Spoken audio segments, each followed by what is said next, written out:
네, 오늘 말씀은 요한계시록 5장의 말씀입니다. 우리가 요한계시록 1장부터 4장까지 쭉 진행해 왔죠. 요한계시록은 크게 세 가지입니다. 그죠? 요한계시록 그 당시에 있던 일, 그리고 현재 본 일, 이제 있을 일, 그리고 먼 미래에 할 일, 그 중에 4장부터 해서 사도 요한이 하늘에 있는, 그죠? 하늘 성전에 올라가서 그곳에 하나님의 보좌를 보게 되는 그 일로부터 시작되었습니다. 그것이 앞으로 일어날 모든 일의 미래적인 사건의 일의 시작이었죠.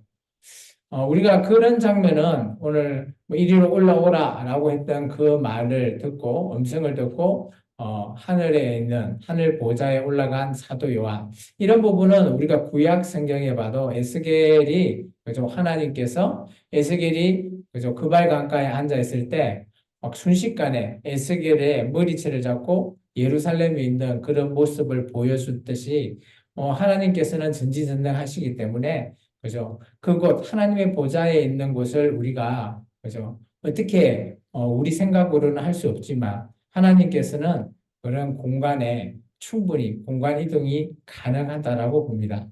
오늘 그곳에서 사장에, 그죠? 하나님 보좌 가운데 있었을 때 앞에 케루빔이 있었고요. 그리고 24장로가 둘러싸고 있었고, 그 뒤에는 이제 오늘 5장에 나올 건데 수만 천사들이 함께 있었던 그런 장면입니다. 그 중에 오늘 계시록 5장은 또 그곳에 어린 양이 있다라는 거죠. 오늘 5장의 말씀 우리가 좀 전에 읽었습니다. 한번 보면, 그죠? 하나님이 봐라 했을 때 하나님 보좌 앞에서, 그죠? 하나님의 오른손에 두루마리가 있었답니다. 이 두루마리는, 그죠? 안팎으로 쓰여졌고 일곱 인으로 봉했다라고 합니다. 이 인이라고 하는 것은 뭔가 하면, 그죠? 지금 우리는 인이라는 것을 어떤 용도로 쓰는가 하면 편지를 쓰고 나서 편지 봉투에, 그래서 우리가 테이프를 붙이거나 풀을 붙여서 봉인하죠. 그것을 인이라고 생각하시면 쉽게 이해할 수 있습니다. 이전에는, 이 당시에는 인이라고 하면, 그죠? 촛농을 녹여서 그것을 딱 붙여 놓는 거예요. 그리고 그 위에 인장 도장을 딱 찍어서 아무나 뗄 수 없게끔 만들어 놓는 것을 인이라고 했습니다. 1절에 보면 안팎으로 쓰여졌답니다. 두루마리가 안과 밖으로 쓰여졌다. 이 말씀은 에스겔서 2장에 나온 말을 조금 인용하고 있어요. 에스겔 2장 9절에 이런 말이 있습니다. 내가 보니 보라 한 손에 나를 향하여 펴지고 보라 그 안에 두루마리 책이 있는데 10절에 보면 그가 그것을 내 앞에서 두루마리 책을 인을 뗀 거예요. 떼서 편히 그 안에 글이 있답니다. 근데 글이, 그죠? 안팎으로 쓰여져 있고 그글 안의 내용은 애곡, 재앙의 말이 기록됐다. 그러면 오늘 에스겔 2장의 말을 이 계시록이 인용해 썼다라면 이 안에 인의 일곱 인으로 봉해져 있는 내용도 대략 추정이 됩니다. 어떤 말일까요? 바로 심판을 얘기하고 있습니다. 근데 이 일곱 인 안에는 심판만 있을까요? 그렇지 않습니다. 구원이라는 것도 함께 포함되어 있다는 것을 우리가 볼 수 있습니다. 그리고 2절에 보면 또 꿈에 힘 있는 큰 천사. 아마 이게 천사도 조금 등급이 있는 것 같아요. 아마 이게 힘 있는 큰 천사는 나중에 일곱 나팔을 불 때에 또 뭐 큰 천사가 또 등장하거든요. 그 중에 어떠민 천사. 이제 그런 천사로 보여지는데 그 천사가 큰 음성으로 외칩니다. 이 두루마리를 누가 펴고 이 인을 떼기에 합당한 자가 누구냐? 라고 말했습니다. 그럴 때, 그죠? 하늘 위나 땅 위나 땅 아래나 너희 그 두루마리를 펴거나 할 자가 아무도 없었답니다. 그 모습을 본 이 사도 요한이, 그죠? 큰 소리로 울었답니다. 왜 이렇게 울었을까요? 이것은 우리가 좀 자초지정을 좀 알고 있어야 됩니다. 잘 한번 생각해 봅시다. 우리가 요한계시록 1장을 통해서, 그죠? 사도 요한이 앞모습으로 유배되어 있죠. 그 당시 시기를 좀 살펴보면, 그죠? 이대 황제 도미티아누스의 박해가 시작되고, 그로 말미암아 아시아에 있는 일곱 교회가 벌벌벌 떨고 있는 상황입니다. 근데 하나님께서 계시를 보여주면서 하늘 보좌 앞으로 보여준다고 해서 불러주셔서 그리고 올라가게 되고 그곳에 또 두루마리를 보면 그 안에 어떤 내용이 기록되어 있는지 사도 요한은 급한 거예요. 그 안에 내용이 뭘까? 보고자 하는데 이것을 뗄 자가 없다라고 하는 거예요. 천사의 말에. 그래서 이 사도 요한은, 그죠? 울게 되는, 그죠? 좀 인간적입니까? 아니면 우리가 다급하고 간절함이, 그리고 절박함이 담겨져 있어서 아마 저는 사도 요한이 울지 않았나 라고 얘기했습니다. 그때 아까 24장로가 있었잖아요. 24장로 중 한 사람이 오늘 요한에게 울지 말라고 대답합니다. 그러면서 이렇게 하죠. 유다 지파의, 그죠? 유대 지파의 사자, 다윗의 뿌리라는 표현이 있습니다. 이것은 우리 유다라고 하는 이 지파, 그죠? 유다 지파는 창세기 49장에 보면 야곱이 죽기 전에 자기 아들들에게, 그죠? 예언의 말씀을 하잖아요. 유언 아닌 예언 같은 말씀. 그 중에 그 유다 지파, 유다 네 번째 유다한테 이렇게 얘기합니다.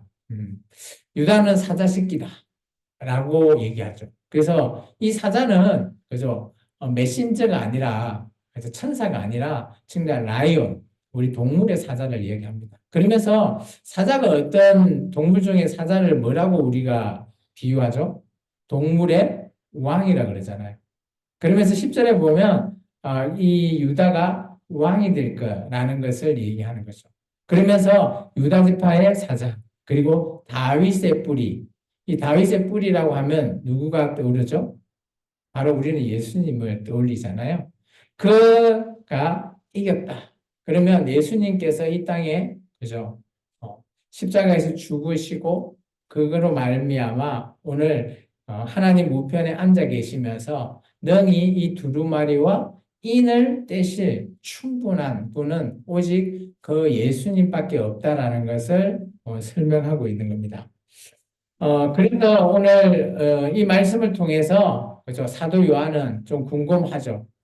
그러면서 이제 이 사도 요한이 또 보게 되죠. 보좌 앞에 보게 되니까 오늘 6절에 이렇게 표현되어 있습니다. 각자 읽겠습니다. 6절입니다. 내가 또 보니 보좌와 내 생물과 장로들 사이에서 한 어린 양이 서 있는데 일찍이 죽임을 당한 것 같더라. 그에게 일곱 뿔과 일곱 눈이 있으니 이 눈들은 온 땅에 보내심을 받은 하나님의 일곱 영이더라. 자, 여기서 말하고 있는 어린 양은 여러분이 생각하기에 누구 같습니까? 바로 예수님을 가리키는 겁니다. 일찍이 죽임을 당했다. 십자가에서 죽임을 당했죠. 그리고 부활하셔서 지금 하나님 우편에 앉아 계신다라고 우리가 사도신경으로 늘 고백하지 않습니까? 그 어린 양이 바로 예수님을 가리킵니다. 여기서 보면 그 양이 모습이 조금 해기합니다. 그죠? 양 하면 우리가 어떻게 떠오르죠? 뿔이 두 개 있고, 그죠? 그리고 눈이 두 개 달려있는, 그리고 엄매는 염소인가요? 양이 어떻게 울죠? 어쨌든 간에 그런 모습을 양을 떠오르죠. 근데 여기는 어떤가요? 뿔이 일곱 개가 달려있고, 그죠? 눈이 일곱 개가 있답니다. 좀 해기한 모습이죠. 여기서 뿔은 권세를 상징하고 있고요. 그리고 눈이라고 하는 것은 우리가 보면 뭐 이상한 모습 아니냐라고 하는데 이것은 스가랴 말씀, 구약의 말씀을 가지고 온 것 같아요. 스가랴 3장 9절에는 이렇게 표현하고 있습니다. 만군의 여호와가 말하노라 내가 너 여호수 앞에 세운 돌을 보라 한 돌이 일곱 눈이 있느니라 내가 거기에 새길 것을 새기며 이 땅의 죄악을 하루에 제거하리라. 이 말을 통해서 보면, 그죠? 오직 이 어린 양이 뭐 이상한 모습을 가지고 있을지언정 그 안에 있는 권능과, 그죠? 절대적인 모습을 우리가 볼 수 있습니다. 그리고 또 여기 보면 하나님의 일곱 영이 있다. 근데 이게 이 영이 뭐냐라고 하면 우리가 성령님이라고 하면 좋게 해석이 될 거라고 저는 봅니다. 근데 이제 일곱이라는 숫자를 통해서 그럼 성령님이 일곱 분이냐? 이것은 상징적인 모습입니다. 왜냐하면 요한계시록에는 완전 숫자라고 하는 표현을 많이 쓰고 있어요. 7이라는 것이 완전 숫자고요. 뭐 기타 완전 숫자가 많이 있습니다. 그래서 이 일곱 영이라는 것은, 그죠? 상징적인 완전 숫자에 표현하는 것을 말하고 있다라고 보시면 좋을 것 같습니다. 그리고 실제로 그 어린 양이 나와서 보좌 앞에 앉으신 이에 오른쪽에 두루마리를 취했죠. 오른손에 있는 두루마리. 그래서 어린 양이 이제 보좌 앞에 나와서 하나님의 오른편에 있는 두루마기를 취하시는 겁니다. 이 취하는 이 모습을 통해서, 그죠? 이 성도들, 이 두루마리를 취할 수 있는 이 자는 바로 예수님 외에는 없다라는 것을 우리가 볼 수 있고요. 그리고 8절에 그 두루마리를 취하심에 네 생물과 24 장로들이 그 어린 양 앞에 엎드려 각각 금문고와 향이 가득한 금 대접을 가졌으니 이 향은 성도의 기도들이다. 어, 보시면 두루마리를 취했는데 오늘 보좌 앞에 있는 케루빈과 24 장로들이 오늘 어린 양을 향해서 엎드려서 그죠? 엎드려서 경배를 하는데 놀라운 것은 두 가지 모습이 있습니다. 한 가지는 금은고, 두 번째는 향이 가득한 금 대접을 가지고 있대요. 금은고는 아마 찬양을 하고 뭐 그렇게 하기 위해서 아마 금은고를 가진 것 같고, 두 번째 향이 가득한 금 대접, 이것이 이제 우리가 조금 집중해 봐야 될 건데, 오늘 여기 보면 이 금 대접이 뭐냐, 이 향이 뭐냐라고 했을 때 해석이 되어 있죠. 향은 성도들의 기도래요. 그렇다면 놀라운 건 이런 겁니다. 우리가 이 땅에서 기도를 할 때 우리의 기도가 그죠? 이제 향이 되어서 금대접에 이렇게 가득 담긴다는 거죠. 그로 말미암아 이것이 그죠? 하나님 앞에 올려지는 모습을 볼 수 있습니다. 이게 성도의 기도와 어린 양의 두루마리의 관계라는 것은 아마 이런 것 같아요. 그죠? 언젠가는 이 당시에 이 성도들, 아마 사도 요한 시대의 성도들은 핍박받고 있기 때문에 매일매일 사는 것이 힘들죠. 주님 어서 오십시오. 그죠? 그래야지 우리가 주님과 함께 영원한 나라에서 함께 할 수 있지 않습니까? 이게 주 예수여 오시옵소서. 우리 나중에 21장인가요? 그게 이 장면, 이 문구가 나오는데 이것을 우리가 마라나타라 그러죠. 그래서 아마 이 성도의 기도는 아마 이런 예수님을 절박하게 기다리고 있는 그들의 기도가 담겨져 있고요. 그것을 오늘 두루마리와의 관계가 뭐냐? 이런 박해 속에서도 그죠? 성도들이 이겨낼 수 있는 소망이 담겨져 있는 겁니다. 이것이 안에 우리가 알고 있듯이 이 두루마리를 나중에 펴면 그죠? 심판이 있고요. 또 심판 안에서 또 구원이라는 것이 존재하게 됩니다. 이제 그것이 오늘 성도들을 향한 오늘 모습이다라고 볼 수 있습니다. 그러면서 오늘 이 네 생물과 24 장로들이 오늘 이제 그것을 어떻게 했는지 9절에 이렇게 표현하고 있습니다. 같이 읽을까요? 9절입니다. 그들이 새 노래를 불러 이르되 두루마리를 가지시고 그 인봉을 떼기에 합당하시도다. 일찍이 죽임을 당하사 각 족속과 방언과 백성과 나라 가운데서 사람들을 피로 사서 하나님께 드리시고 오늘 그들이 새로운 노래를 부른다. 그죠? 오늘 이전에 4장에서는 이들이 누구에게 찬양하고 경배했습니까? 바로 하나님이죠. 하늘 보좌에 앉으신 하나님. 그러면 9절을 통해서 보면 오늘 그 하나님뿐만 아니라 이 어린 양에게도 오늘 새로운 노래로 경배하는 모습을 볼 수 있습니다. 그리고 오늘 그런 어린 양에게 이렇게 얘기하죠. 이 두루마리를 떼기에 합당하신 분이다. 근데 이 합당한 조건이 뭔가 하면 일찍이 죽음을 당했다. 이게 십자가에서 죽으심을 말하는 거거든요.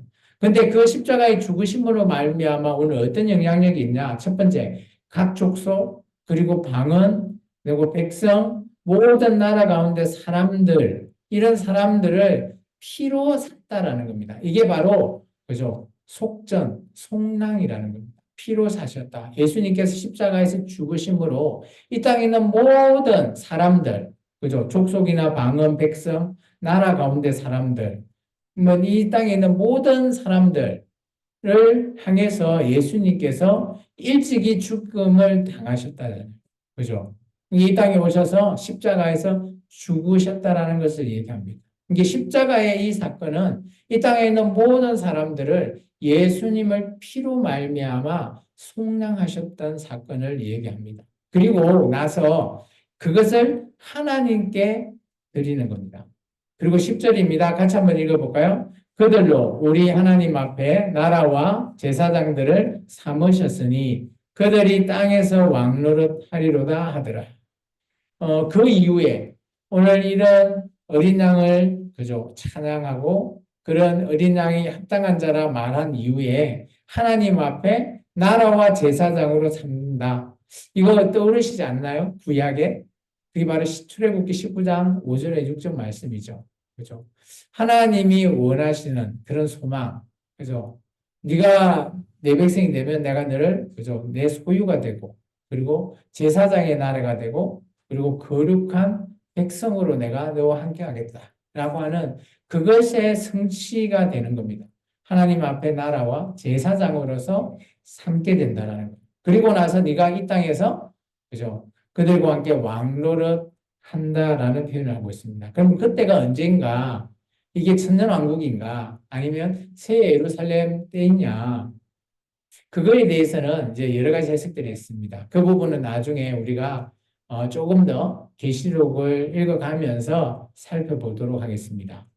그리고 나서 오늘 11절에 같이 한번 읽을까요? 내가 또 보고 들음에 보좌와 생부들과 장로들을 둘러선 많은 천사의 음성이 있으니 그 수가 만만이요 천천이라. 오늘 보면 아까 우리가 4장에는 하나님 보좌 앞에 하나님께서 앉아 자정에 계시고 케루빈 그리고 24장로까지만 표현이 됐는데 오늘 이 5장을 통해서 보니까 그 장로 주위에 서 있는 그죠?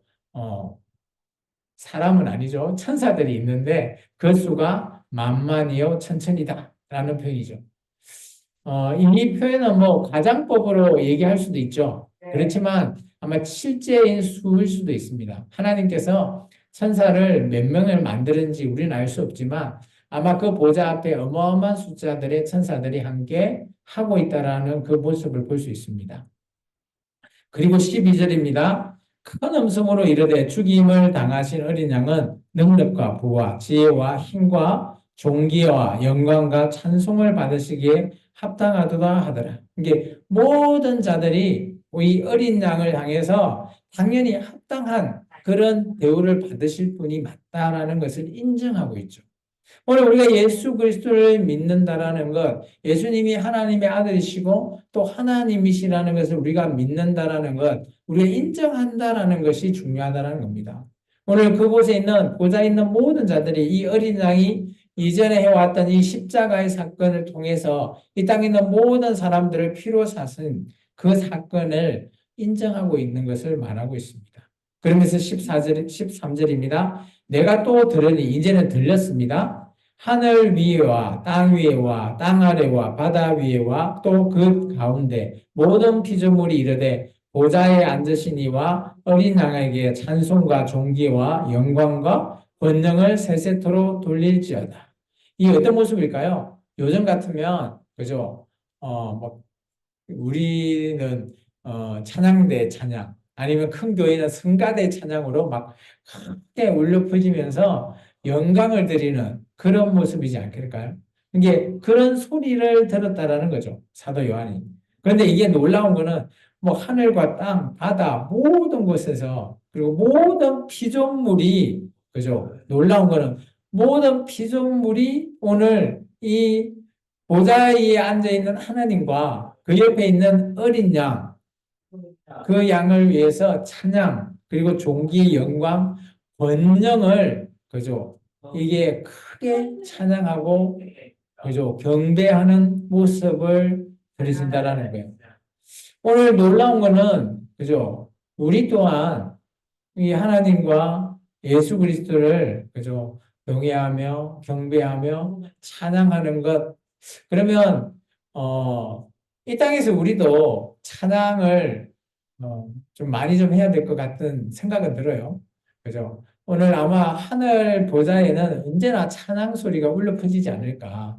그리고 늘 존귀의 대상이 되신 하나님 앞에 찬양하는 것, 이게 찬양 잘하는 것도 그죠? 은혜가 될 거죠. 나중에 우리도 그리고 또 놀라운 거는 이 하나님의 보좌 앞에서 이런 울려 퍼지는 이런 찬양, 우리가 지금 드리는 이 예배가 물론 이게 하나님에 있는 하늘 천상의 예배지만 오늘 이 땅에서 드리지는 우리의 예배 또한 그죠? 언젠가는 그곳에서 드리는 예배를 꿈꾸고 있다라고 해도 과언은 아니죠.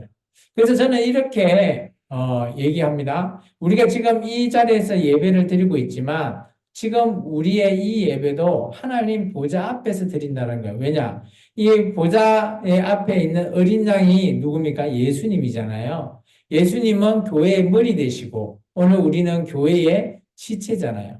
그래서 우리가 교회로서 예배를 드리면 그죠? 예수님이 하나님의 있는 이 보좌 앞에서 드리시는 이 예배를 보좌 앞에 앉으신 이가 받으시는 예배, 그 예배를 우리가 드리는 예배다라고 보시면 돼요. 그렇다면 오늘 지금 4장과 5장에서 드려지는 이 모습의 그저 하늘 천상 예배가 지금 우리가 드리는 이 땅의 예배와 그죠? 물론 차이는 클래스의 차이는 있겠지만 드려지는 찬양, 경외의 모습, 그리고 우리가 하나님을 경배하는 이런 모든 모습은 그죠? 통일할 수 있다라고 봅니다. 그래서 지금 우리가 수요 예배를 드리고 있지만 이 땅에서 지금 이 모습이 하늘 보좌 앞에서 드리는구나라고 생각하고 드리시면 참 좋을 것 같습니다. 그래서 이 계시록 4장과 5장은 우리의 예배의 모습을 모범을 보여주지 않나라는 뭐 그런 표현도 저는 충분히 쓸 수 있다라고 생각되었습니다.